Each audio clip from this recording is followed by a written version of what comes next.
দুর্গাপুজোর আগে শহর জুড়ে পরিচ্ছন্নতার বিশেষ উদ্যোগ আসানসোল পৌরসভার।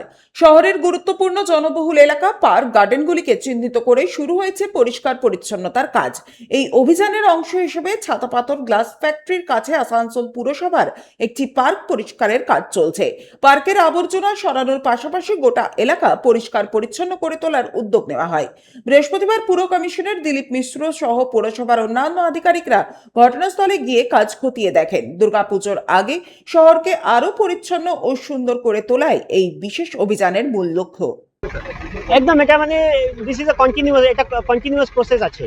এটা মানে নিশ্চয়ই একটা দুর্গা পূজার আগে আমরা এই সব জিনিসকে তো মানে পুরো পাবলিক প্লেসকে পরিষ্কার করেই দেবো, আর সেটাই প্ল্যান চিন্তা ভাবনা করছি, আর পুরো আমার টিম নিচে ফিল্ডে নেমে গিয়েছে।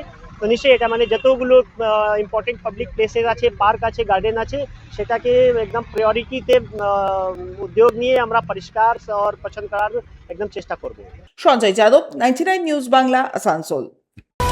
আপনারা দেখছেন 99 নিউজ বাংলা। বদলাবো আমরা।